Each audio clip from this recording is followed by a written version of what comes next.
waktu saya dengan beberapa pendeta itu kita renungkan untuk belajar kisah para rasul, itu butuh 10 jam lebih.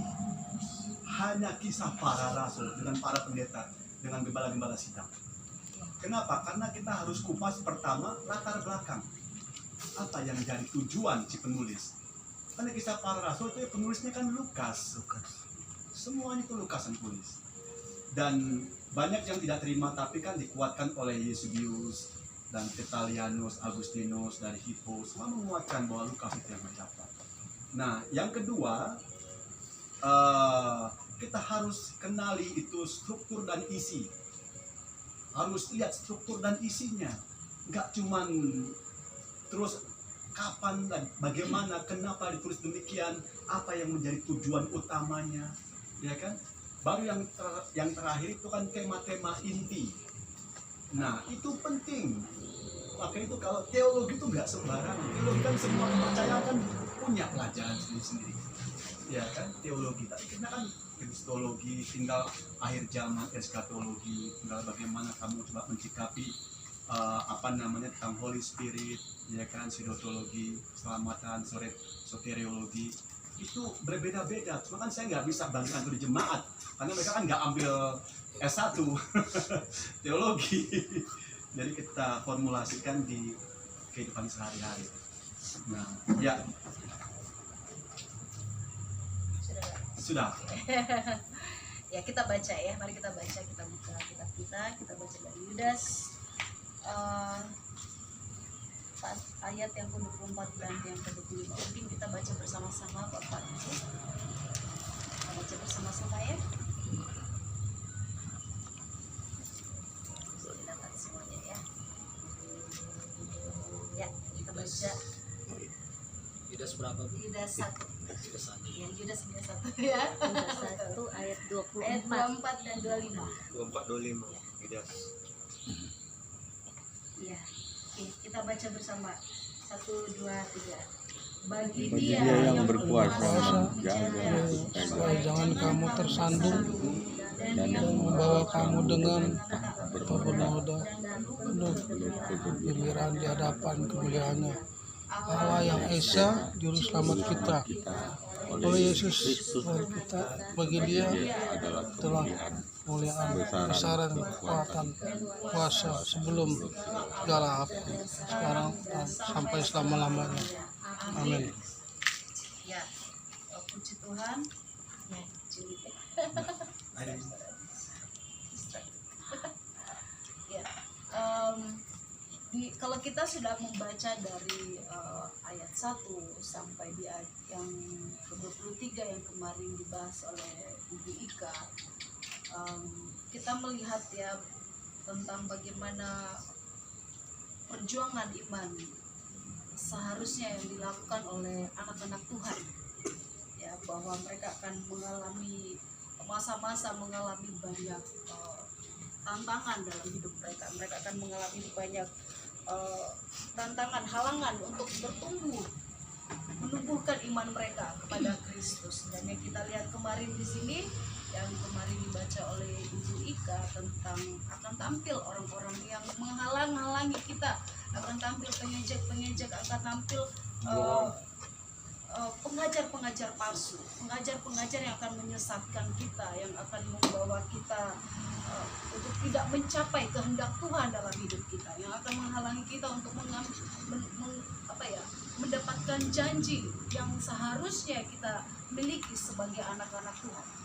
Ingat bahwa kita ini adalah anak-anak Tuhan ya, anak-anak yang sudah dimateraikan. Kita adalah orang-orang yang telah diberi kuasa untuk menjadi anak-anak Tuhan, seperti yang kita baca di Yohanes 1 ayat yang ke berapa itu ya, kita baca di Yohanes pertama ya.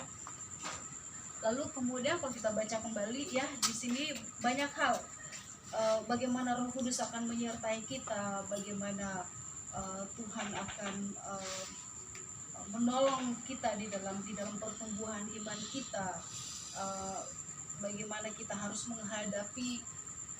menyikapi pengajaran-pengajaran yang palsu, pengajaran-pengajaran sesat. Tuhan mengajarkan kita untuk kita jeli, untuk kita betul-betul memahami bagaimana menghadapi pengajaran-pengajaran yang tidak seperti yang Tuhan mau dari kita. Mungkin sudah dijelaskan kemarin ya dari Bu Ika, dari Pak Rio, tentang bagaimana menghadapi, bagaimana kita bisa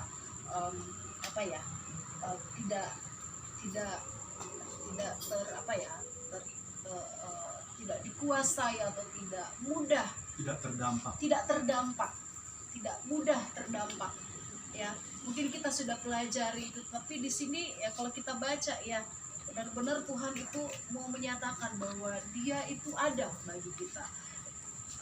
Kalau saja kita benar-benar kita mau istilahnya kita mau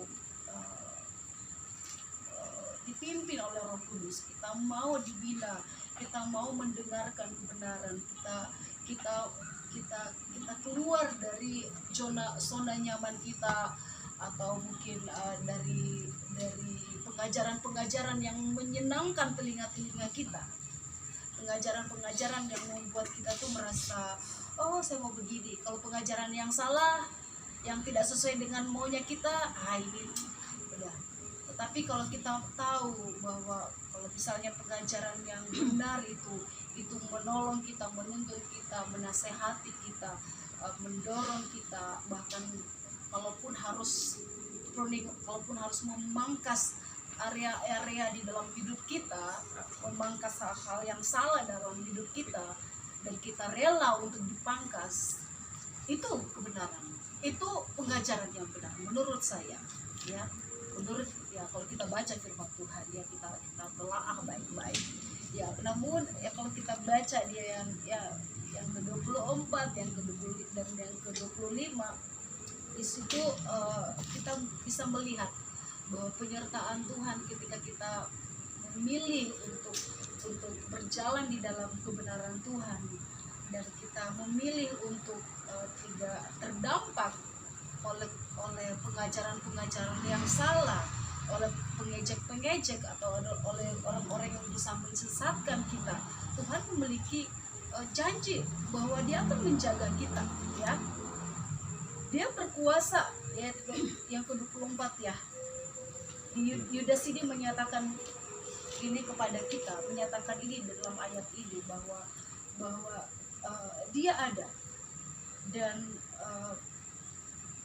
Dia layak menerima pujian itu ya. Dia layak dinyatakan, Tuhan layak menerima segala penghormatan kita, dan Dia ada di sini berkuasa menjaga, supaya dikatakan yang di ayat itu 24 ya,